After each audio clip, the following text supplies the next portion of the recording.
अभी तक हमने जो किया है ना ये काम, ये जो काम किया, आई थिंक मैं लिखता हूँ इधर मुंबई लिखता हूँ, इधर मैं लिखता हूँ लाहौर, लाहौर, लाहौर लिख के सर्च करता हूँ, लाहौर का वेदर आ जाता है। बिल्कुल सही है, अभी तक कोई रॉकेट साइंस नहीं थी, बच्चों वाला हम काम कर रहे थे, कुछ भी नहीं था। अब यहाँ तक हमने समझो एपीआई इंटीग्रेशन की 80% काम सीख लिया। हमें एपीआई लगाने आ गई है, हमें हमें क्या कहते हैं, एपीआई को प्रोवाइडर में कॉल करना आ गया, हमें एपीआई को यूआई में यूज़ करना भी आ गया।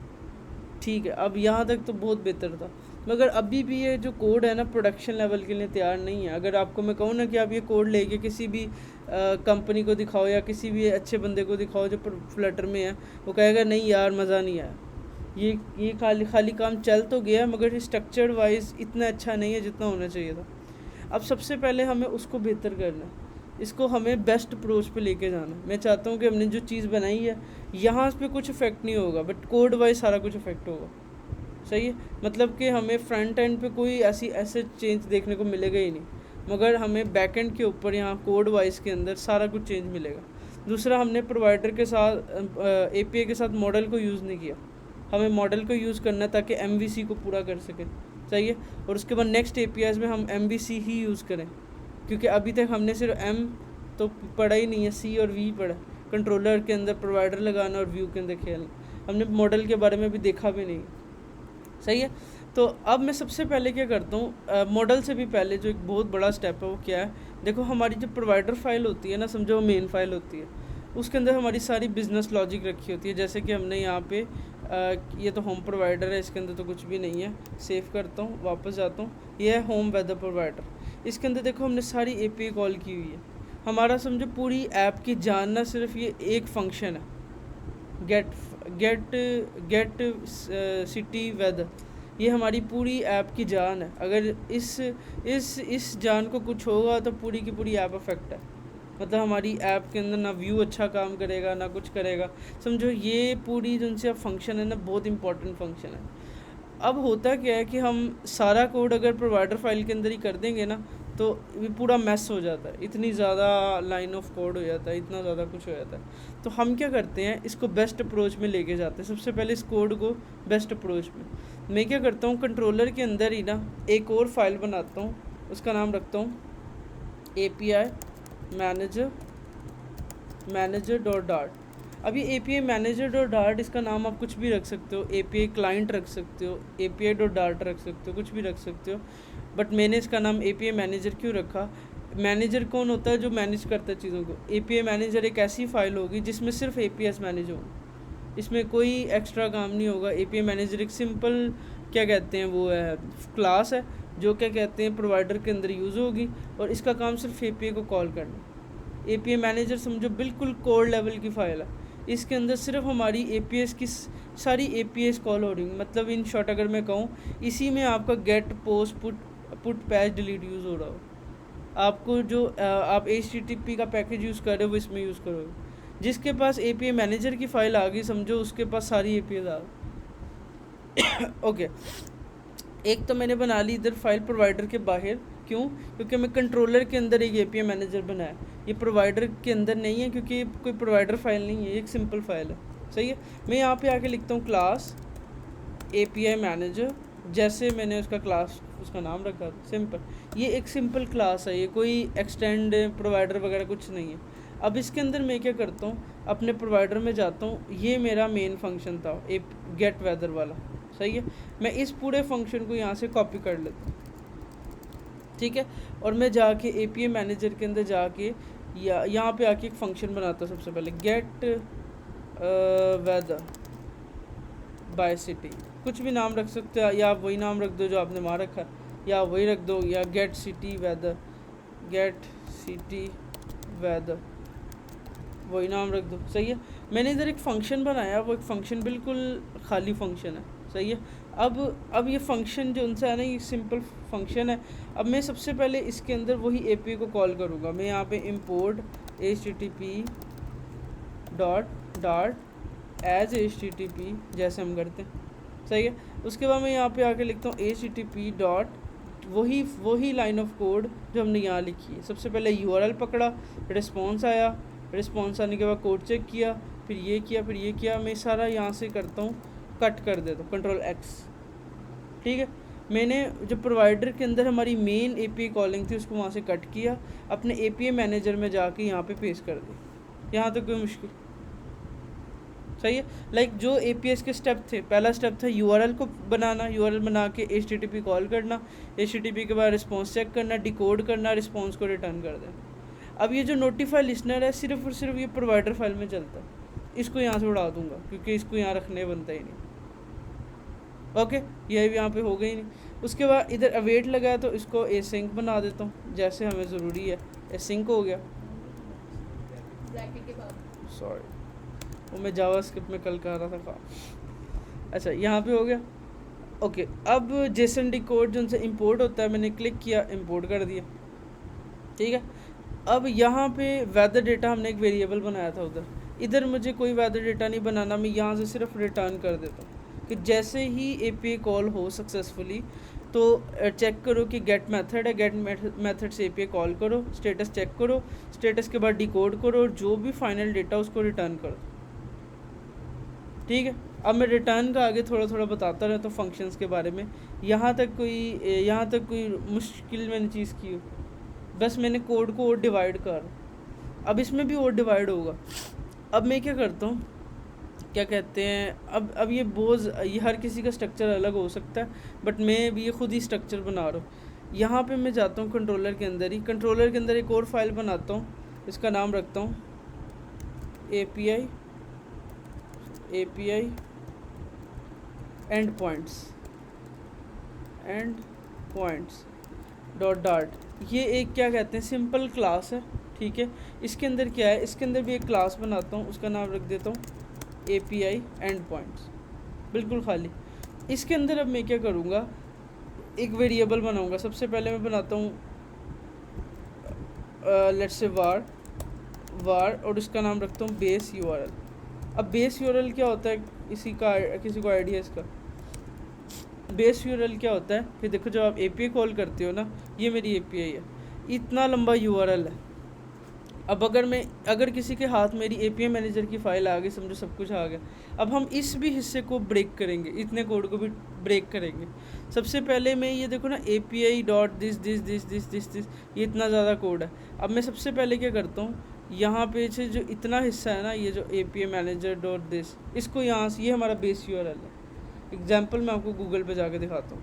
लेट्स से मैं ये खोलता हूँ ब्राउज़र पे जाके मैं लिखता हूँ YouTube, लेट्स से youtube.com, है ना, ये आपका बेस यूआरएल है।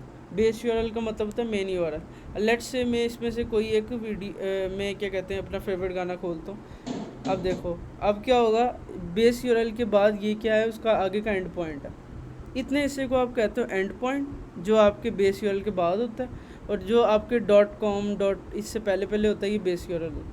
मतलब एक यूआरएल के दो हिस्से होते हैं, एक उसका बेस यूआरएल होता है और बेस यूआरएल के बाद इसका एंड पॉइंट होता है। सही है, आपका बेस यूआरएल हमेशा एक ही रहता है। लाइक आप जब कोई एपीआई कॉल करोगे, आप ओपन वेदर की 10 एपीआई कॉल करो, 10 के 10 का बेस यूआरएल सेम रहेगा, मगर सबका एंड पॉइंट चेंज होगा, ये हिस्सा चेंज होगा। अब जैसे ये वीडियो मैंने खोली है तो इसकी एक आईडी है, वो ये है। अब मैं दूसरी वीडियो खोलूँगा, उसकी आईडी चेंज होगी। एक्चुअली एंड पॉइंट ही हमेशा चेंज होता है, बेस यूआरएल कभी चेंज नहीं होता। सही है, ओके। अब मैं यहाँ पे क्या करता हूँ, मैं जाता हूँ, मेरा बेस यूआरएल क्या है, ये है। मुझे कैसे पता चला, कैसे चला, क्योंकि इसकी पहचान होती है .com .org .net या whatever, इस तरह से। तो मुझे पता चला ये मेरा बेस यूआरएल। मैंने इतने से को कॉपी किया, एंड पॉइंट में गया, बेस यूआरएल को यहाँ पे रख दिया। मैंने कुछ नहीं किया, मुझे पता था कि हर यूआरएल के दो पार्ट्स होते हैं, एक एंड पॉइंट होता है, एक बेस यूआरएल होता है। ठीक है, उसके बाद मैं यहाँ पे उसका एक एंड पॉइंट बनाता हूँ। एंड पॉइंट क्या, कि जैसे हमने यहाँ पे सर्च क्या करना है, बाय सिटी सर्च करना है, तो मैं इसका नाम रख देता हूँ लेट्स से। इसका वैसे नाम अगर लिखा हो, नहीं लिखा हुआ, तो हम यहाँ पे लिखते हैं सिटी, लेट्स से सिटी। ठीक है, अब मैं क्या करता हूँ, इस यूआरएल का क्या इतना हिस्सा, मेक श्योर स्लैश वगैरह मिस नहीं करनी। पहले मैंने इतना हिस्सा कॉपी किया था, ठीक है, अब मैं इतना हिस्सा कॉपी कर रहा हूँ, इससे आगे का मैं यहाँ से जाके यहाँ तक का जो सा क्यू तक का सारा कॉपी कर लेता हूँ। ठीक है। या फिर क्या करते हैं, मैं इसको इतने हिस्से को भी अगर कॉपी करूँ तो फाइन है, ठीक है। ओके, तो मैंने यहाँ तक हिस्सा कॉपी किया और यहाँ पे रख दिया। ये बेसिकली हमारा API एंड पॉइंट का सिटी का एक एंड पॉइंट है। अगर हम कोई और API यूज़ करते तो यहाँ पे कुछ ना कुछ चेंज होता ये हिस्सा, बट हमारा हिस्सा अभी तक का ये है। आई इधर तक की गई क्या आई, क्या समझ? मैंने क्या किया है, बेसिकली URL को भी अलग से एक फ़ाइल में तोड़ो कि कोई बंदे को कभी भी मेरी चीज़ फुल एक्सेस ही ना हो, मतलब मेरा कोड क्लीन दिखे, मुझे इतना इतना लंबा URL ना लिखना पड़े, ये बड़ा मुश्किल है। दूसरा, अब ये देखो, ये हमारी इस पूरी API अगर किसी के हाथ लग जाती है ना, फिर भी हमारी ये जो की है ना, ये बहुत इंपॉर्टेंट है। अगर मान लो मैंने अपना कार्ड कनेक्ट किया हुआ है इस API मैनेजर, जो API वेदर वाली API थी, अगर लेट्स से मुकद्दस के हाथ मेरी की लग गई, अब मुकद्दस इसको क्या कहते हैं, कुछ भी कर दे, तो अब हो सकता है इसको इलीगल यूज़ करे, अपनी ऐप लॉन्च कर दे, अपनी ऐप को लॉन्च करके मेरा सारा क्रेडिट उड़ा दे, मैं रात को सोऊं, मैं सुबह उठूं, मेरा सारा बैलेंस उड़ गया, हो सकता है। ऐसे ही हो सकता है, हैकर यही करते हैं। हैकर्स का काम ही ये होता है कि हैकर्स ने क्या करना है, किसी को हार्म पहुंचाना, उन्हें अपना फ़ायदा निकालना, हार्म पहुंचाना। तो हमारी पूरी ऐप के अंदर ये जो की है ना, ये बहुत इंपॉर्टेंट चीज़ है। अगर हम इसी को सेव ना कर सके तो समझो हमारी ऐप ही इनसिक्योर है। मैं इस की को भी कॉपी करता हूँ, इस की को भी कॉपी करता हूँ, और मैं यहाँ पे जाके एक और फाइल बनाता हूँ, प्रोवाइडर के अंदर। उसके अंदर मैं इसका नाम रख देता हूँ क्रीडेंशियल्स।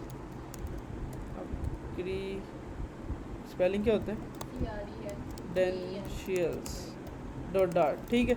ये क्रीडेंशियल्स की फ़ाइल है, सिंपल। क्रीडेंशियल्स का मतलब आपकी जितनी भी सीक्रेट इन्फॉर्मेशन है ना, वो आप इसमें रखो, ठीक है। आप इसके अंदर कोई क्लास बना के रखो तब भी ठीक है, आप सिंपल रख दो वेरिएबल बना के तब भी ठीक है। मैं इसको रखता हूँ कॉन्स्ट इज़ इक्वल, और इसका नाम रखता हूँ कॉन्स्ट। इसका नाम कैपिटल में क्यों लिख रहा हूँ, क्योंकि मुझे पता है ये बहुत इंपॉर्टेंट चीज़ है मेरे लिए API की, ठीक है। मैंने अलग फ़ाइल में क्यों रखा, क्योंकि मान लो एक हैकर ने सारी फ़ाइल एक्सेस कर ली, वो इतना देर ढूंढता रहेगा पहले तो कि भाई मैं जाऊँ किधर। और भी हमारे पास कुछ तरीके होते हैं ENV वगैरह अप्लाई करने के, जिससे क्या होता है कि हम क्या कर सकते हैं, इसको हाइड कर सकते हैं की। बट फॉर नाउ हम सिर्फ एक फ़ाइल बना के इसको रख रहे हैं, ठीक है।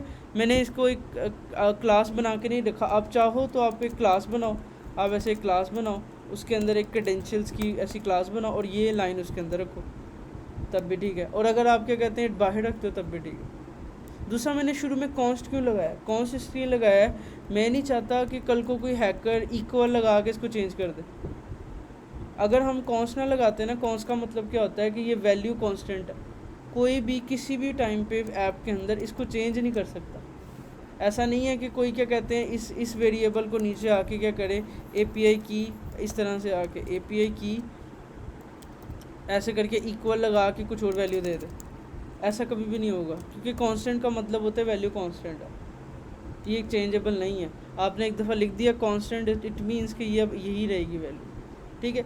अब यहाँ पे एक एरर आ रहा है, वो एरर क्या है, वो कह रहा है कि जब भी आप किसी क्लास के अंदर कांस्टेंट की वेरिएबल्स को यूज़ करते हैं तो आपको उससे पहले एक वर्ड लिखने की ज़रूरत है, स्टैटिक, सही है। जब भी आपको किसी क्लास के अंदर कांस्टेंट का कीवर्ड किसी भी फंक्शन वेरिएबल से पहले यूज़ करो तो उससे पहले क्या वर्ड लिख दो, स्टैटिक का। स्टैटिक क्या करता है, अभी जिसने ऑब्जेक्ट ओरिएंटेड प्रोग्रामिंग लैंग्वेज पढ़ी है उसको पता होगा कि स्टैटिक के अंदर हम क्लास के नेम से डायरेक्ट एक्सेस करते हैं की। अभी करके दिखाता हूँ, ठीक है।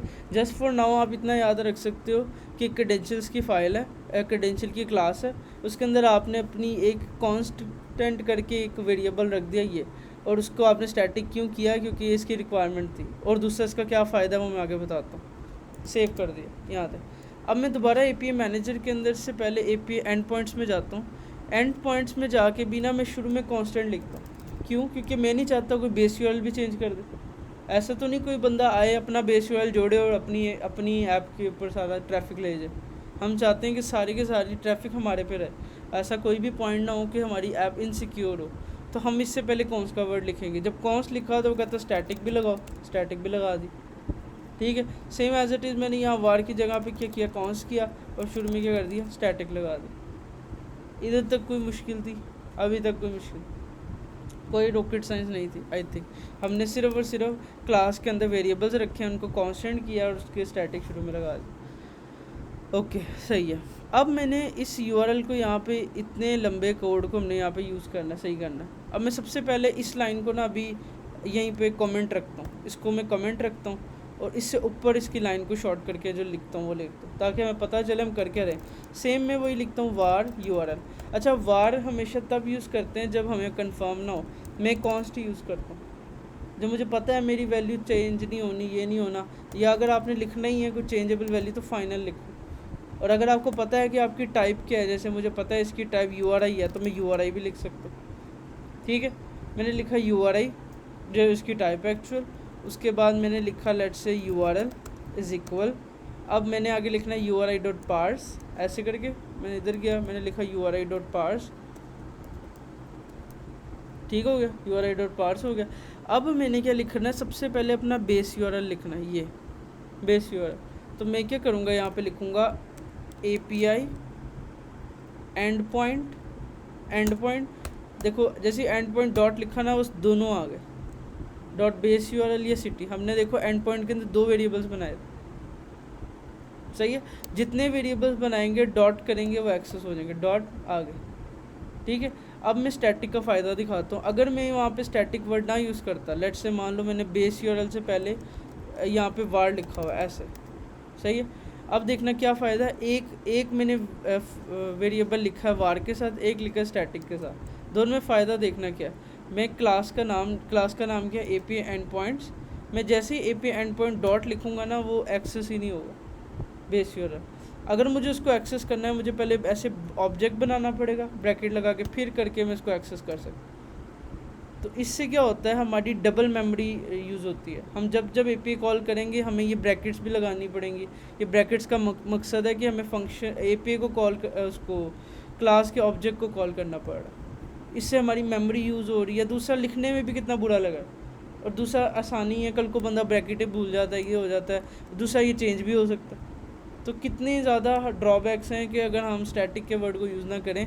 हम चाहते हैं कि हमारा बेस URL एक ही है, तो क्यों हम फिर इसके ऊपर जाए, हम इसको स्टैटिक पे रखते हैं। और हम क्या करेंगे, सिर्फ और सिर्फ जाके यहाँ पे अब इसको सिर्फ डॉट लगा के एक्सेस कर लेंगे, डॉट बेस URL। ओके। अच्छा, अब बेस URL डॉट लगा के एक्सेस किया। अभी हमारा सिर्फ इतना एक URL बना हुआ है, इससे आगे का नहीं बना हुआ। ठीक है, मैं क्या करता हूँ, उसके आगे लिखता हूँ प्लस क्या करेगा, 2 URL को जोड़ने के लिए। अगर आपको 2 स्ट्रिंग्स को जोड़ना, आप प्लस यूज़ करोगे। दूसरा URL मेरा क्या है, मैं लिखता हूँ API मैनेजर डॉट सिटी, जो सिटी है, मतलब मेरा सिटी का कहाँ से कहाँ तक था, यहाँ से यहाँ तक था।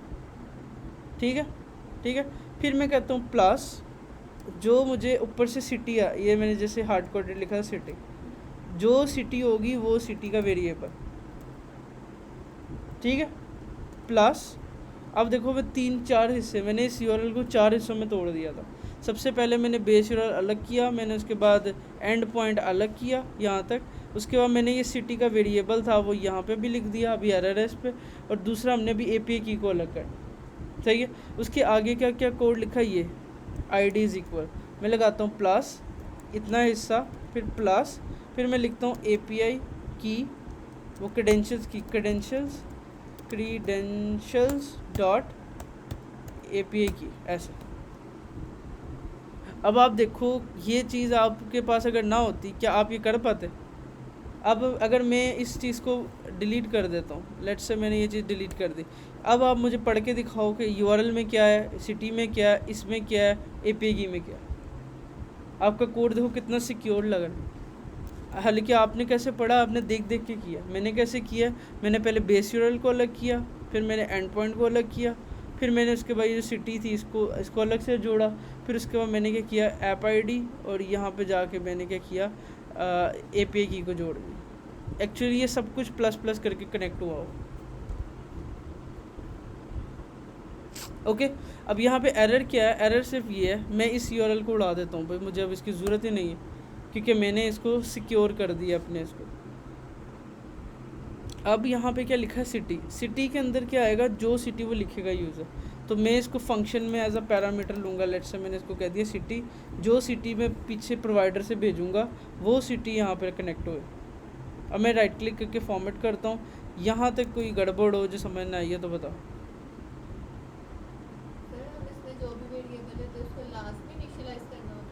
ऑब्वियसली ऑब्वियसली ऑब्वियसली हर वेरिएबल को आपको इनिशियलाइज करना बहुत ज़रूरी है। ठीक हो गया, इधर तो कोई गड़बड़। ओके, अब यहाँ तक तो चलो ठीक है, यहाँ तक हमें बहुत बेहतर समझ आ गई। अब ये और भी इम्प्रूव हो सकता है। ठीक है, अब सबसे पहला स्टेप ये है, मान लो आपने एपीआई कॉल की, आपके पास इंटरनेट होना ज़रूरी है, आपका इंटरनेट ही चला गया। उस टाइम यूज़र को क्या नज़र आएगा? एरर आ सकता है, कुछ भी हो सकता है। हमने कितनी तरह की एरर हैंडल करनी हो सकता है हमारी एपीआई में पीछे क्रेडेंशियल ही ना हो, कार्ड ही कनेक्ट ना हो। हमारी सारे यूज़र्स को क्या दिखाना है? एरर हो सकता है किसी का नेट स्लो हो सकता है किसी का मोबाइल सपोर्ट ना करता हो, किसी का मोबाइल स्लो हो, कुछ भी हो सकता है। हमें हमारी ये 4 लाइन हमारी ऐप की जान है, इसको कुछ भी हो सकता है। तो हमें क्या करना है, इस सारे कोड को यहाँ से कट करके ट्राई कैच के अंदर रखना। ट्राई कैच क्या करता है? ट्राई कैच का काम क्या होता है कि लेट्स से आप ट्राई के अंदर क्या करते हो, वो लॉजिक रखते हो जो आपकी मेन लॉजिक होती है। अगर एरर आएगा तो वो कैच के अंदर चला जाएगा। ट्राई कैच एक ऐसा कोड ब्लॉक होता है कि आप लेट्स से आपने देखना है क्या ये एपीआई कॉल होगी सारी की सारी सक्सेस में, तो आप ट्राई के अंदर रख दो। और अगर एरर आएगा तो कैच के अंदर क्या करोगे, वो लिखोगे। लेट्स से मैंने कैच के अंदर सिर्फ प्रिंट लगा के चेक किया कि एरर आया क्या। ये ई का मतलब है एरर। आई क्या गई? क्या आई समझ? ट्राई कैसे होगा क्या?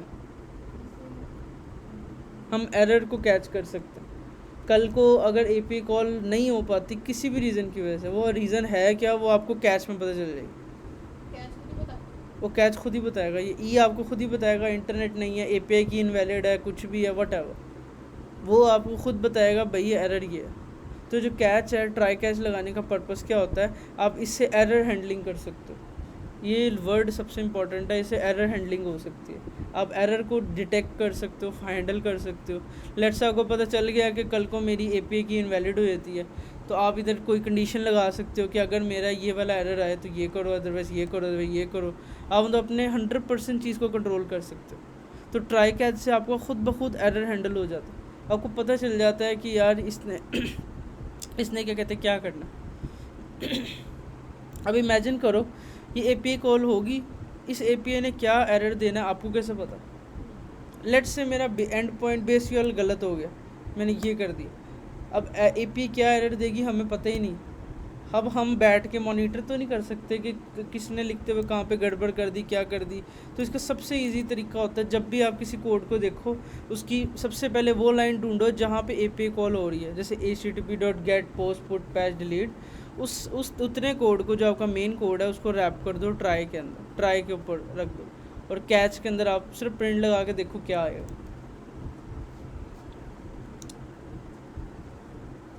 गई? ओके, अब यहाँ तक कोई एपीआई मैनेजर फाइल समझ ना आई हो तो फिर मुझे बताओ, मैं दोबारा बताने को तैयार हूँ।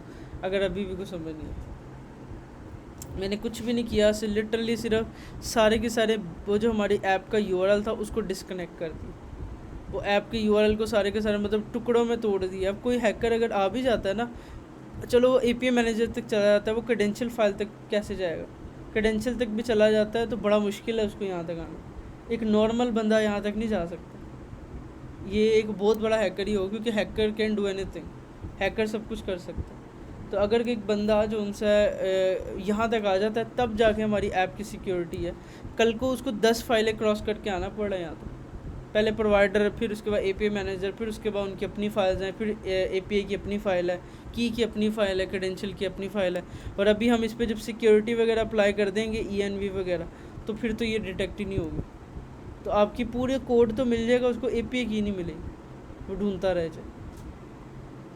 ठीक है, तो एट दी एंड हम ऐप को सिक्योर इसी तरह से करते हैं, हम उसको टुकड़ों में डिवाइड कर देते हैं। सबसे अच्छा तरीका ये होता है।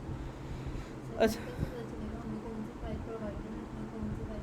देखो, जो हमारी एपीआई कॉलिंग है ना, जिसमें HTTP का पैकेज लग रहा है, वो सारी लॉजिक हमने अलग फाइल में रखनी है एपीआई मैनेजर में। ठीक है। इसके अलावा क्या कहते हैं, अगर आपकी जो प्रोवाइडर है उसके अंदर सिर्फ इस API मैनेजर को कॉल करना, आपने कभी भी HTTP का पैकेज डायरेक्ट प्रोवाइडर में यूज़ नहीं करना। जैसे लेट से ये प्रोवाइडर है ना, प्रोवाइडर के अंदर ये है, अब इसमें मैंने पैकेज लगाया, ये पैकेज इसमें यूज़ ही नहीं होगा। इट मीन्स कि इसके अंदर API कॉल के लिए कोई मेथड होगा ही नहीं। आपने अब ये वाला फंक्शन बनाया प्रोवाइडर के अंदर, जो अभी हम काम कर रहे थे, पहले हमने यहाँ पे सारा कोड लिखा हुआ था ऐसे, है ना, अब मैंने वो सारा उड़ा दिया। अब यहाँ पे सिर्फ आप क्या करोगे, उस क्लास का नाम रखोगे जिसके अंदर आपकी API पड़ी है। क्या नाम है? API manager. API मैनेजर नाम से पता चल रहा है ऐसा मैनेजर जो आपकी API को मैनेज कर रहा है। अब कोई बंदा अगर प्रोवाइडर फाइल को ओपन करता है तो उसको देखते ही पता चल रहा है कि अच्छा गेट जब फंक्शन हिट होगा, API मैनेजर कोई एक क्लास है, उसके अंदर डॉट लगा के एक फंक्शन है। अब वो डॉट के थ्रू एक्सेस क्यों नहीं हुआ? क्योंकि ये जो फंक्शन है इसके शुरू में मैंने स्टैटिक का कीवर्ड नहीं लिखा। अगर इस फंक्शन के शुरू में भी मैं स्टैटिक का वर्ड लिखूंगा तो अब देखना, मैं जब इधर API मैनेजर डॉट लगाऊंगा मुझे फंक्शन एक्सेस होगा। अब देखो, अब तुम ज़रा इमेजिन करो, पहले तुमने इधर 10 लाइनें लिखी थी, एक इम्पोर्ट भी किया हुआ था, अब सिर्फ तुमने एक लाइन ऑफ कोड लिखा हुआ। देखो इस कोड के अंदर क्या हो रहा है, तुम्हें क्या पता? इस कोड के अंदर API मैनेजर गेट सिटी को हिट कर रहा है, सिटी यहाँ से जा रही है, ये कंट्रोलर से आ रहा है, तुम्हें पता ही कुछ नहीं।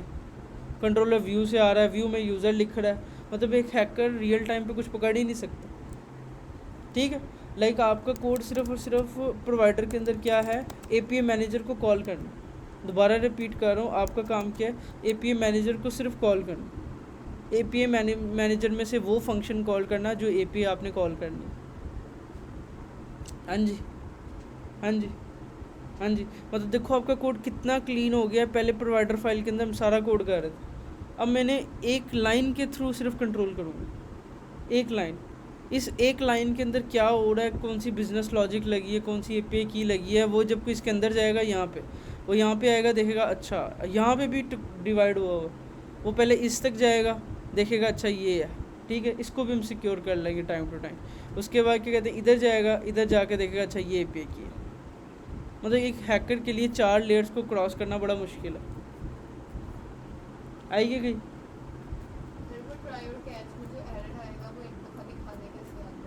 ओके चलो हिट करते हैं। सबसे पहले तो हम API को कॉल करते हैं ना, ताकि हम चेक तो करें कि ये चल भी रही है कि नहीं है चल रही।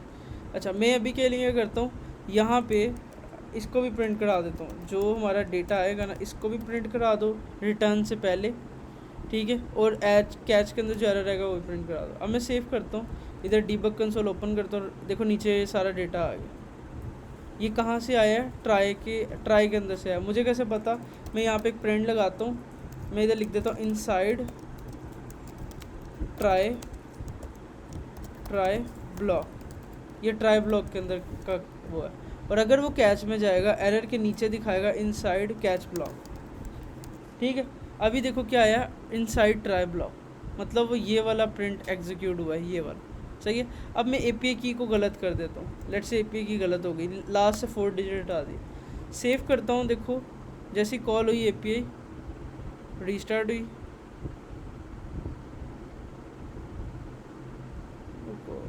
एक मिनट, लेट्स से मैं ना इसका URL गलत करता हूँ, लेट्स से मैं इसका ये गलत करता हूँ। देखो क्या है, client exception failed to fetch api.com.org, spelling गलत है, कह रहा मुझे इस URL पे फेच नहीं कर सका मैं, और ये कैच ब्लॉक में गया, फेल्ड टू फेच। उसको कैसे पता चला कि यार ये क्या, उसको कैसे पता चला ये पूरा URL है? कैच ने हमें पूरा URL भी दिखा दिया, क्लाइंट की एक्सेप्शन भी दिखा दी, ये भी बता दिया फेल्ड टू फेच। मतलब इतना इंटेलिजेंट है। लेट्स से मैं यहाँ पे ना इक्वल लगाना भूल गया, URL गलत हो गया, सेव किया, देखते हैं क्या होता है। ये आई थिंक कैच में गया, नहीं गया। मैं इधर इस डेटा की जगह कुछ करता हूँ, या लेट्स से URL के अंदर स्लैश हटा देता हूँ। देखो फेल्ड टू फेच, यहाँ पे एक URL स्लैश कम। आपको पता चल रहा है यार कैच के अंदर एरर क्या आ रहा है। अभी हम इस एरर को फ्रंट एंड पे शो भी करवा देंगे कि भाई ये एरर आया पीछे से, तो यूज़र को पता चल जाएगा भाई क्या गड़बड़ हो सकती है। अब ये एक डेवलपर की गलती है, फ्रंट एंड में किसी की गलती नहीं। डेवलपर ने स्लैश डालना भूल गया डेवलपर। अब देखो जैसे ही सही हुआ सब कुछ बिल्कुल परफेक्ट। सही है। इस तरह से कुछ भी इशू हो सकता है यार, इंटरनेट नहीं हो सकता, हज़ार इशू हो सकते हैं, ये एक इशू नहीं है खाली, हज़ार इशू हो सकते हैं। हो सकता है किसी के मोबाइल ही सपोर्ट ना कर रहा हो, मोबाइल इतना पुराना हो कि उसके अंदर ये फेच भी ना चलता हो, एपीआई ना चलती हो, तो एरर आपको हर दफ़ा एक जेनेरिक होगा, वो ऐसा नहीं होगा कि हार्ड एंड फास्ट एक ही मैसेज होगा। सही है।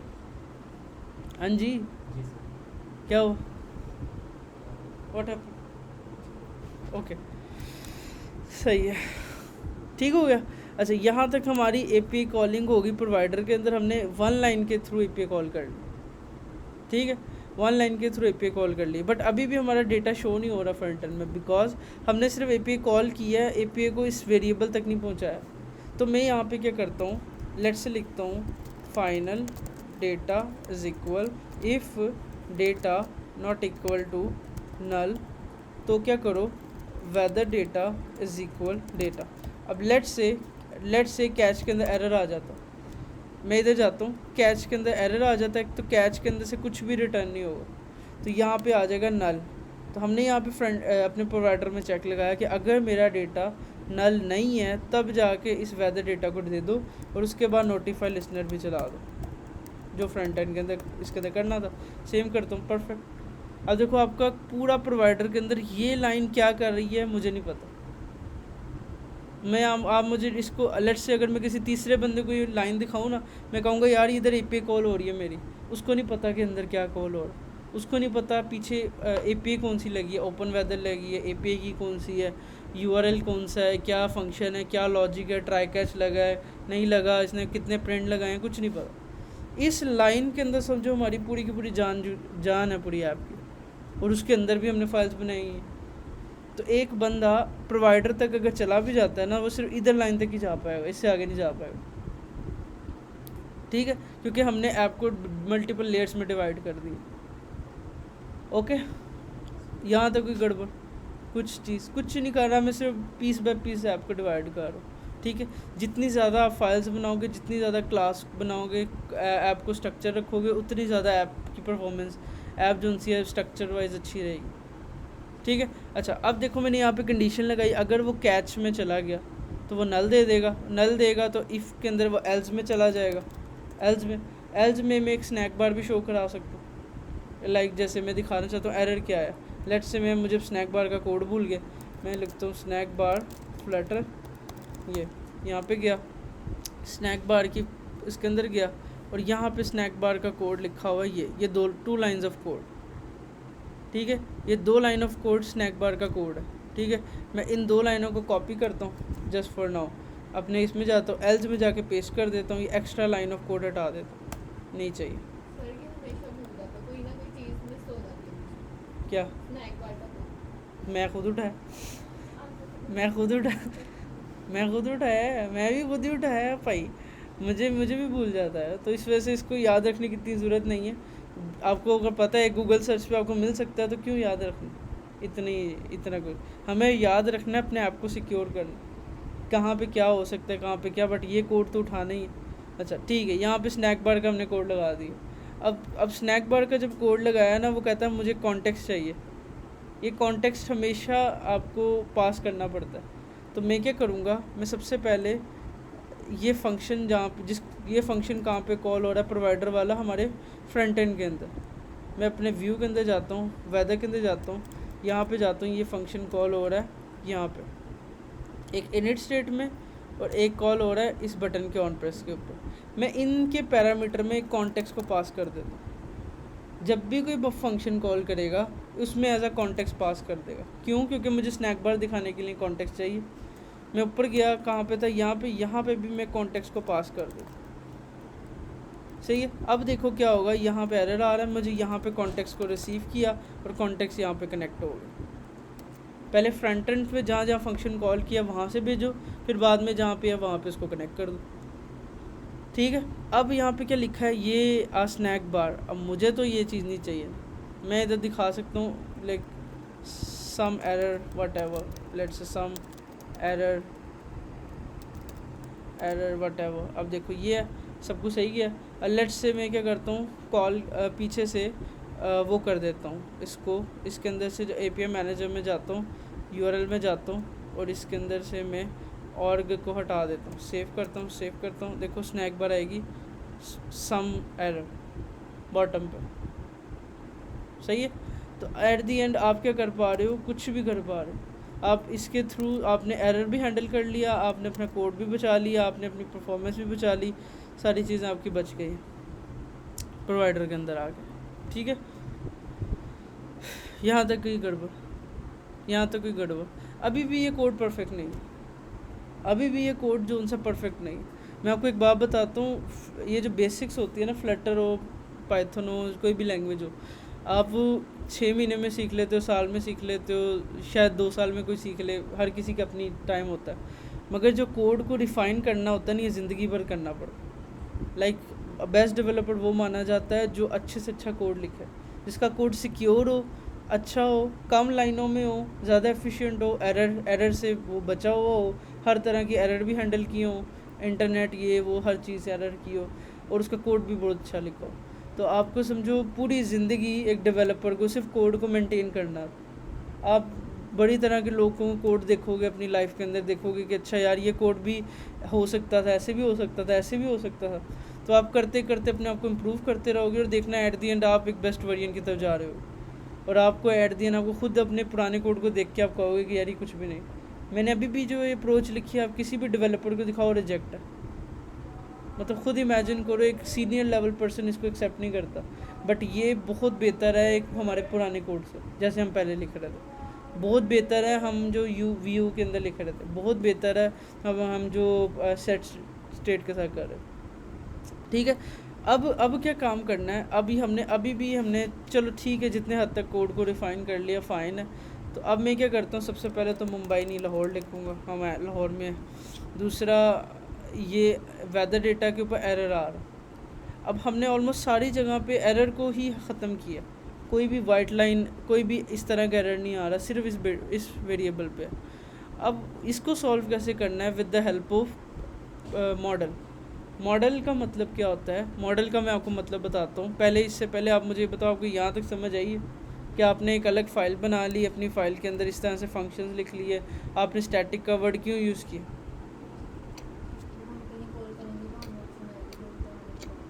बिल्कुल, लाइक हम ये भी कह सकते हैं, हमें डायरेक्ट क्लास के नेम से वेरिएबल को एक्सेस कर सकते हैं। क्लास नेम डॉट उसको एक्सेस कर लें, आपको कोई ऑब्जेक्ट बनाने की ज़रूरत नहीं है, आपको कोई कर्ली ब्रेसेस लगाने की ज़रूरत नहीं है, आपको कुछ करने की ज़रूरत नहीं है, सही है।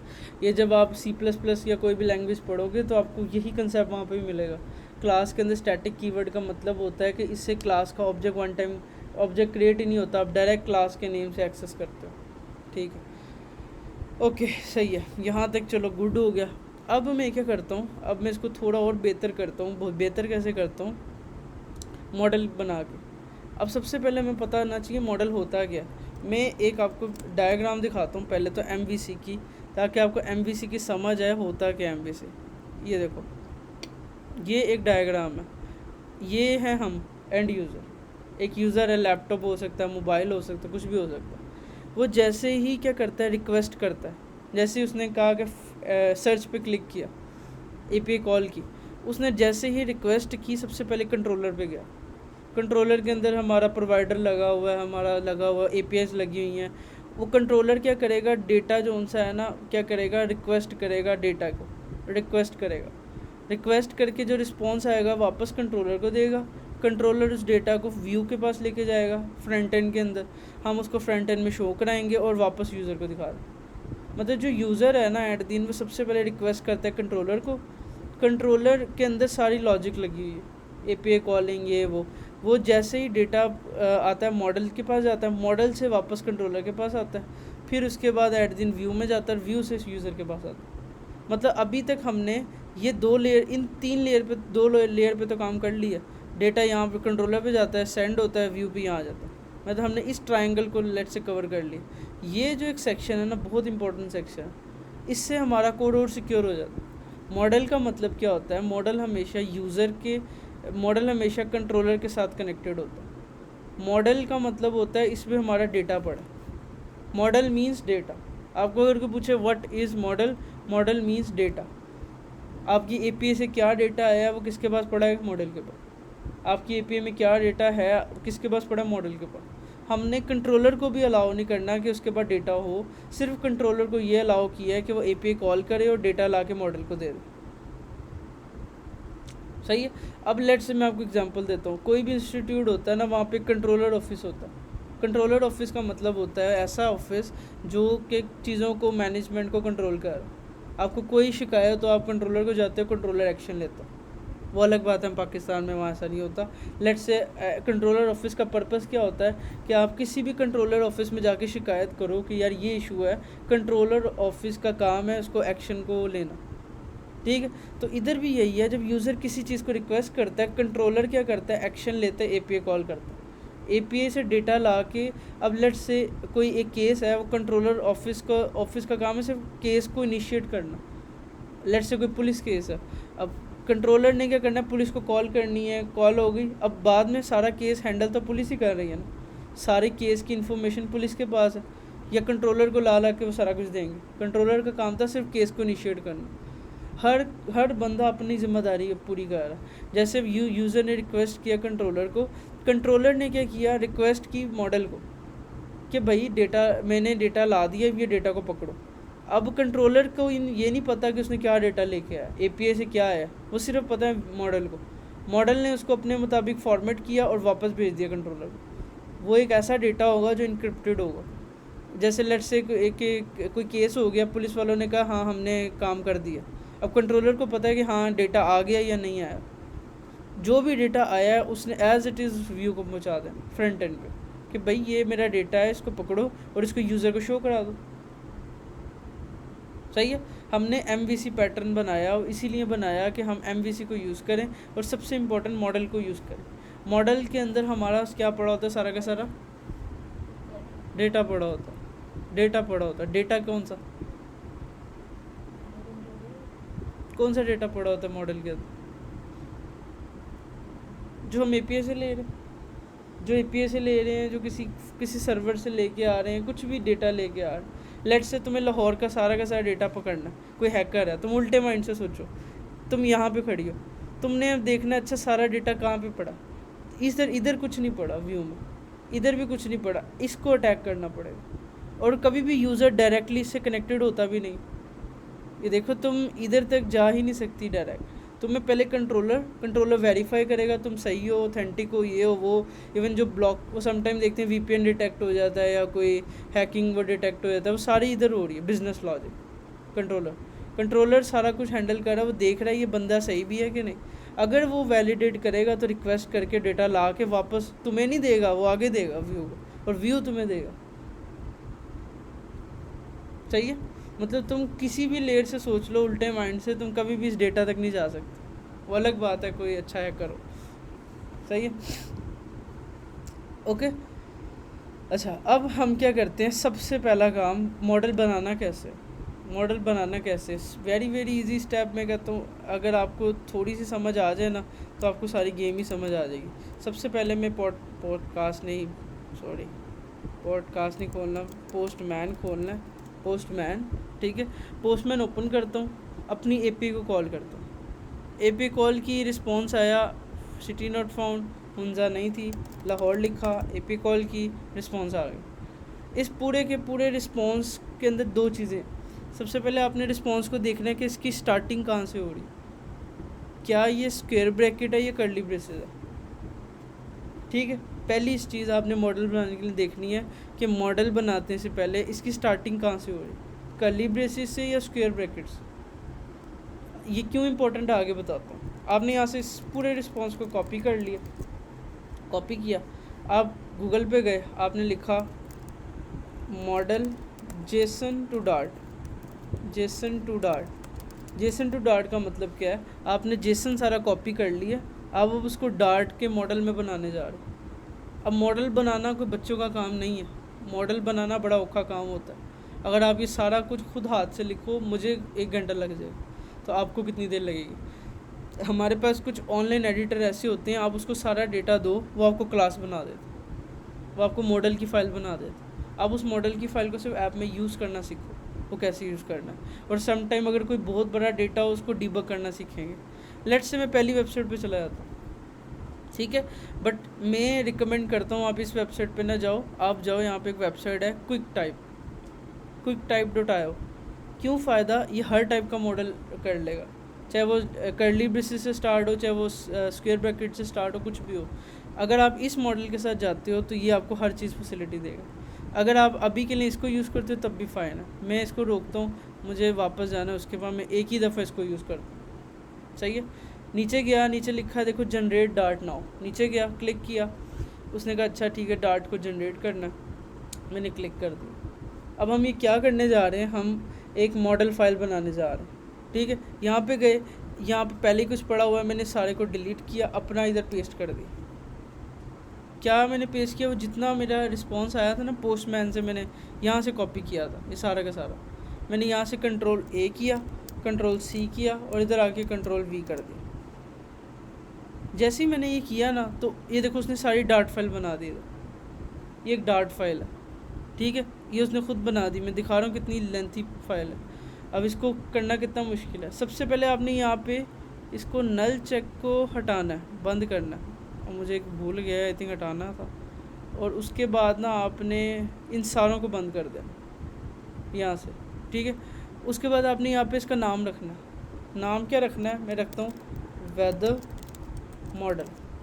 जैसे आप लिख देते हैं weather provider, weather home, weather view, whatever, आपने लिख दिया weather model, weather home model, weather model, whatever, ठीक है। ये जब हो गया आपका नाम देखो टॉप पे चेंज हो गया होगा, वेदर मॉडल। जो आप इधर नाम कर रहे हो वो ऑटोमेटिकली रिफ्लेक्ट हो रहा है। जब ये हो गया, आपने कॉपी पे क्लिक किया, ये मॉडल कॉपी हो गया। अब हम अपने व्यू में जाते हैं, यहाँ पे मॉडल में जाते हैं, मॉडल में जाके एक फ़ाइल बनाते हैं, वेदर मॉडल.डार्ट, ओके, यहाँ तक हो गया। अब आपने यहाँ पे आके वो सारी जो कॉपी किया था पेस्ट कर दी, सही है। अगर आपको ये नल के एरर आ रहे हो तो इट मीन्स कि मुझे वहाँ नल चेक ऑन करना था, मैंने जो ऑफ़ कर दिया, इट मीन्स माय मिस्टेक। मैं वापस जाता हूँ, नल चेक को ऑन करता हूँ, फिर कॉपी करता हूँ और वापस आके इधर आके Ctrl+A Ctrl+V, perfect, all set, सही है। यहाँ तक कोई गड़बड़ किसी को समझ ना आई हो।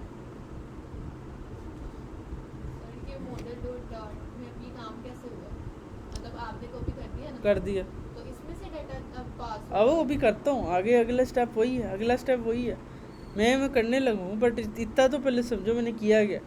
दुनिया की कोई भी API हो, आपको उसमें मॉडल को लगाना हो, सिर्फ पोस्टमैन से उसको करो कॉपी, Ctrl+A, वेबसाइट पे जाओ, क्विक टाइप, इधर जाके पेस्ट, नाम रखो, नल चेक ऑन करो, कॉपी करो, फाइल बनाओ, पेस्ट करो इधर तक,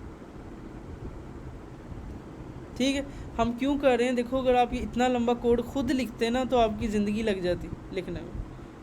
टाइम टू टाइम आप इसको समझोगे, जब हम इसमें थोड़ी एडिटिंग करेंगे ना कॉम्प्लेक्स APIs में, आप समझोगे अच्छा ये हो क्या रहा है। एक्चुअली यहाँ पे सारे के सारे वही वेरिएबल्स हैं जो हमारी API में थे, वही हैं, बट इनको कैसे यूज़ हो रहा है, क्या कर रहा है, मॉडल भी गलती कर सकता है। ऐसा भी नहीं है, अगर आपको लग रहा है ना मॉडल बिल्कुल परफेक्ट है, ऑनलाइन बनाओ सब कुछ, ये भी गलती कर देता, ठीक है। अच्छा चलो, मुझे नहीं पता अभी सही है कि नहीं, आगे चलते हैं। आई नींद आ रही, अच्छा चलो, अब बस थोड़ा सा रह गया, बिल्कुल सर थोड़ा सा रह गया। अब आप जाओगे अपने मैनेजर फाइल के अंदर, और यहाँ पे आपने जो ये प्रिंट वगैरह लगाया, मैं इसको हटा देता हूँ, मुझे नहीं ये चाहिए। यहाँ पे सारा डेटा पड़ा है इस वेरिएबल के पास, मतलब कोई हैकर ने अगर इस वेरिएबल को एक्सेस कर लिया ना, इसका मतलब सब कुछ उसके पास। मैं यहाँ पे एक लाइन ऐड करूँगा, मॉडल का नाम क्या नाम है, जैसे वेदर मॉडल डॉट, इधर एक मेथड है फ्रॉम जेसन, ये, और वो जो डेटा आपने समझो इसको पास कर दिया लाइक दिस, और जो डेटा आपको फाइनल आएगा वो आपने रख दिया लेट से इस वेरिएबल के अंदर। ये लाइन सिर्फ मॉडल को बना कर आपने जब भी डेटा पकड़ना है, डिकोड करने के बाद उस मॉडल का नाम डॉट फ्रॉम जेसन, और उसके बाद वो डेटा उधर पास करना है, और यहाँ पे आपको फाइनल डेटा मिल जाए। ये जो सा अब आपको डेटा का वेरिएबल मिला है, आप इसका नाम क्या रख दो, लेट्स से वेदर डेटा कह दो या कुछ भी कह दो, ये आपका सबसे इम्पोर्टेंट डेटा है, इसमें सारा डेटा पड़ा हुआ। और अगर मैं इसको अभी प्रिंट कराऊँ ना इधर की, इसके अंदर पड़ा क्या हुआ है, तो हम देख लेते हैं इसके अंदर पड़ा क्या हुआ है। मैं इसको अगर प्रिंट कराऊँ, वेदर डेटा को सेव करता हूँ, ऑन करता हूँ, तो यहाँ पे क्या आएगा, instance of weather data. Instance of weather data का मतलब है, पहले तो वैसे खुल्लम खुल्ला कोड दिखा रहा था, बट अब देखो अगर मैं प्रिंट लगा रहा हूँ वो नहीं आ रहा, मैंने वो प्रिंट हटा दिया। देखो कोई भी बंदा अगर मेरे कोड को अब एक्सेस करता है ना, उसको प्रिंट में आएगा instance of this, instance like secure form of weather model. इसका मतलब इसके अंदर कुछ ना कुछ पड़ा हुआ है, वो क्या पड़ा हमें तो पता है ना, उसके अंदर डेटा पड़ा। सिर्फ किससे, एक लाइन ऑफ कोड, सिर्फ 1 लाइन ऑफ कोड कनेक्ट किया, इधर तक कोई गड़बड़। जब आपने ये कर लिया, आपने अपने वही वेदर डेटा को रिटर्न भी करना है, ना कि फाइनल डेटा को जो वेदर डेटा है। जब आपने ये काम कर लिया, आप अपने प्रोवाइडर में जाओ, प्रोवाइडर फाइल में जाओ, सबसे पहले यहाँ पे जहाँ वार लिखा है ना, इधर उसके मॉडल का नाम लिखो, वेदर मॉडल। पहले आप वार लिख रहे थे, वार का मतलब था कुछ भी आ सकता है। अब मुझे पता है नहीं, मेरा data weather model data type का, और एरर भी चला गया। सही है, लाइक अब मैंने ये किया, यहाँ पे लिख दिया वेदर मॉडल टाइप इक्वल हो गया, सेव हो गया। यहाँ तक कोई गड़बड़ अब ये एरर होंगे। अब इसको कैसे सही करना है, आप फ्रंट एंड पे जाओ, फ्रंट एंड पे एरर होंगे। यहाँ पे हम पहले क्या कर रहे थे, इस तरह लिख रहे थे। अब हम फ्रंट एंड पे सिर्फ डॉट लगाएंगे, इधर आएगा मेन, फिर हम लगाएंगे डॉट, उसके अंदर क्या था, टेम्परेचर। वो सारी ऑप्शंस आ रही हैं जैसे हमें आनी चाहिए। पहले हम स्क्वायर ब्रैकेट लगाते थे, वो फिर कोटेशन लगाते थे, फिर उधर से कॉपी पेस्ट करते थे। अब हमें डॉट डॉट करके ऑप्शन आएंगे, हमें कुछ याद नहीं करना, हमें कुछ नहीं करना। यहाँ पे देखो इतना लंबा कोड था, वेदर के 0 इंडेक्स के अंदर मेन था, इधर लिखूँगा डॉट वेदर के स्पेसिफिक 0 इंडेक्स के अंदर डॉट मेन, ऐसे। वो इसलिए डाल रहे हैं कि शुरू में वेदर डेटा नल होगा जब एपीआई कॉल हो रही होगी, तो मैंने कहा कि जब वो नल नहीं होगा तब ये शो करवा, नल चेक ऑपरेटर। इधर लिखा है वेदर के अंदर 0 इंडेक्स के अंदर ये है, मैं कहूँगा पहले एक्सक्लेमेटरी डॉट वेदर डेटा के 0 इंडेक्स के अंदर क्या था, मेन, बस। ओके, उसके बाद मैंने क्या किया, डिस्क्रिप्शन है 0 के अंदर, मैं कहता हूँ डॉट वेदर डेटा के 0 इंडेक्स के अंदर डॉट डिस्क्रिप्शन। देखो सारी ऑप्शंस आ रही, ये कहाँ से आ रही है, वो मॉडल बनाने की वजह से। वो मॉडल ने सारे वेरिएबल्स को 1 बाय 1 आइटरेट कर दी। यहाँ पे मैक्स और मीन है, ठीक है, वेदर डेटा के मेन के अंदर डॉट मेन के अंदर डॉट मैक्स टेम्प, ये ठीक है। उसके बाद मैंने कहा कि भाई वेदर डेटा के डॉट मेन के अंदर डॉट मिन टेम्परेचर, सही है। ऊपर गए कहीं और एक जगह रह गया, ये है, इसका नेम दिखाना था, ये तो वेरी सिंपल है, वेदर डेटा के अंदर डॉट नेम, सही, सेव किया एंड डन। पावर देखो कितनी ज़्यादा सेम टू सेम, आपको लग रहा है आपने कुछ चेंज किया है, इधर से फ्रंट एंड पे कुछ भी चेंज नहीं है। ये क्या है, मुल्तान, मैं कोई और हिट करता हूँ, लेट्स से लाहौर, इस्लामाबाद, खैर अभी देखते हैं कि इशू क्या आ रही है। मुल्तान हिट किया, अब देखो ये हिट नहीं हुआ, एरर आया होगा, कोई ना कोई एरर आया, क्या एरर आया होगा, देखो कह रहा है, देखो ये मुझे कहाँ से आ रहा है, कैच के अंदर से एरर बता रहा है मुझे कि भाई 3.38 type double is not a type of int, मतलब कहीं पे उसको डबल आ रही है और वो इंटीजर ले रहा है। मुझे ये एरर बताया कैच ने, मुझे नहीं पता था। अब मुझे पता चला, अच्छा कहीं पे ना हमारे मॉडल के अंदर कहीं पे इंटीजर लिखा हुआ है और वहाँ पे डबल आना चाहिए। ओके, मुझे समझ आ गई। मैं गया अपने मॉडल के अंदर, अब देखो मॉडल से भी तो गलती हो जाती, मैं इधर गया देखता हूँ इंट कहाँ पे, देखो इंट तो बड़ी जगह पे लिखा, इंट तो बड़ी जगह पे लिखा हुआ, सही है।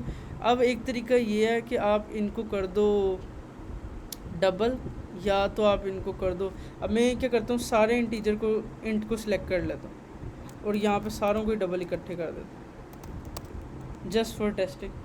चेक करता हूँ, यहाँ पे जाता हूँ लाहौर, इधर लिखता हूँ मुल्तान, चेंज हो गया, देख रहे हो। मैंने सारे के सारे मॉडल्स के अंदर जाके इंटीजर को डबल कर दिया। डबल वेरिएबल्स क्या होते हैं, जो इंटीजर भी लेते हैं फ्लोट भी लेते हैं, डबल वो होते हैं जो पॉइंट वाले भी लेते हैं, पॉइंट के बगैर भी ले लेते हैं। तो डबल इसमें क्या करते हैं, डबल काम करता है। तो मैंने सबको डबल कर दी। अब देखो आपकी फ्रंट एंड पे आपको लग रहा है आपने कुछ नहीं किया, बट बैक एंड पे आपने पूरा का पूरा आर्किटेक्चर ही उड़ा दिया। आपने पूरी की पूरी ऐप को इतना सिक्योर कर दिया, मॉडल भी है हमारे पास, व्यू भी है, कंट्रोलर भी है। अब ये एक मैं कह सकता हूँ कि हमने कुछ 2-4% ऐप को सही बनाया।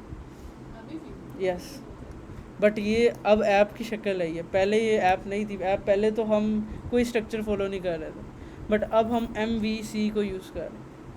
अगर आपको कल को कोई पूछे आप मुझे MVC पैटर्न दिखाओ, आप अगर उसको ये दिखाते हो तो कोई गलत नहीं। कहेगा मॉडल भी लगा है, व्यू भी लगा है, कंट्रोलर भी लगा है, एंड पॉइंट्स भी अलग हुए हैं, ये भी है, ये भी है। मतलब अगर एक बंदा अपने 6 महीने के एक्सपीरियंस में कहे ना मैंने ऐसी ऐप बनाई है विद MVC, तो मैं खुद उसे हायर करने को तैयार हूँ, अगर वो मेरे सारे सवाल भी दे दे। अगर मैं उसका कोड देख के रिव्यू करना हो तो मैं कोड देख के कह दूँगा आई थिंक 6 महीने में बहुत अच्छी एफर्ट है। आइए, हमने पूरी के पूरी फ्लटर के अंदर व्यू पे फोकस किया, डिज़ाइन बनाने पे। डिज़ाइन जब बन गया, फिर अभी हमने डिज़ाइन को भी कंपोनेंट वाइज नहीं किया, अभी हमने डिज़ाइन सिर्फ ऐसे ही किया। हम डिज़ाइन को भी कंपोनेंट्स, कस्टम कंपोनेंट्स बना के डिवाइड कर सकते हैं। इसके अलावा व्यू भी बना के हम जो भी कर सकते हैं, लाइक बहुत बेहतर अभी आर्किटेक्चर हो गया। ठीक है, अभी आपकी इंटर्नशिप के ऊपर भी जो मैं आपको आर्किटेक्चर दूंगा ना, वो भी बहुत ज़बरदस्त है। वो मेरा प्लान है वो MVVM के ऊपर है।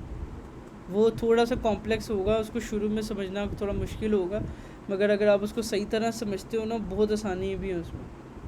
ठीक है, फाइन, यस, आई समझ, आई क्या समझ आई। तो इस वीडियो को ना, ये वीडियो इतनी इंपॉर्टेंट है कि आप इसको बस जितनी प्रैक्टिस करो काम में, जितनी प्रैक्टिस करो। ये जो मॉडल के साथ काम है, ये मैंने 1-2 बैच में ही सिर्फ ज़्यादातर करवाया हुआ है, ज़्यादातर नहीं करवाया, मगर ये अप्रोच बेस्ट अप्रोच है। अगर आपको मॉडल बना के कनेक्ट करना आता हो तो वो बिल्कुल फ़ाइन है।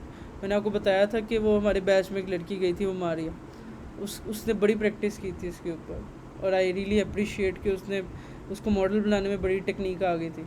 मॉडल अभी मैंने सिर्फ आपको बना के दिखाया एक कर्ली ब्रेसेस वाला, मैप वाला। इसके अंदर लिस्ट वाला मॉडल में कुछ चेंजेस होती हैं, थोड़ी सी चेंजेस होती हैं, आपको सिर्फ 1-2 ट्रिक पता होने चाहिए। ये ट्रिक कोई हार्ड एंड फास्ट नहीं है, मैंने खुद बनाया, मुझे देख के पता चलता है अच्छा मैंने ऐसे करना। मुझे किसी ने नहीं बताया कि यार, या किसी वीडियो में मैंने सुना हो यार ये ऐसे होगा तो ऐसे करना, या आप ये वाली वेबसाइट यूज़ करो, क्विक टाइप यूज़ करो, ये करो वो करो। ये मैंने खुद ढूंढी है और मैं आपको बता रहा हूँ, आप अपनी ज़िंदगी बचाने के लिए इसको यूज़ करो। कल को देखना कोई इतना बड़ा डेटा होगा, आप हैंडल कर ही नहीं सकते, और आपको टाइम टू टाइम इसको पढ़ना आना चाहिए। जब आप थोड़ा सा मॉडल के ऊपर आप एक ऐप 2-4 बना लोगे ना, आप कभी बैठ के इसको रीड करना। एक्चुअली है कुछ नहीं, आपने जो वेरिएबल के अंदर आपकी API के अंदर जितने वेरिएबल्स आ रहे हैं वो सारे के सारे यहाँ पे पड़े। ठीक है, इसका काम मॉडल का क्या काम क्या है, जैसे कि आपने अभी वो स्टैटिक मेथड लगा के उनको डॉट लगा के एक्सेस किया, सेम एज इट इज़ ही आपका काम को इनसिक्योर कर रही। आपका सारा डेटा इसके अंदर पड़ा है, ना वो किसी को दिख सकता है, ना फ्रंट एंड पे आएगा, ना कोई बंदा इसको कंसोल करा सकता। कंसोल करा भी लिया तो इंस्टेंस ऑफ आएगा मॉडल। इंस्टेंस का मतलब होता है क्लास, इसकी हाइड क्लास। ठीक है, ठीक है। तो मैं बिलीव करता हूँ कि कल जब आप क्या कहते हैं मेरे पास कोड लेके आओ, वो कोड ये आर्किटेक्चर पे लिखा हुआ हो और इसके ऊपर अच्छा सा डिज़ाइन बना हुआ हो, उस पर मॉडल भी लगा हुआ हो।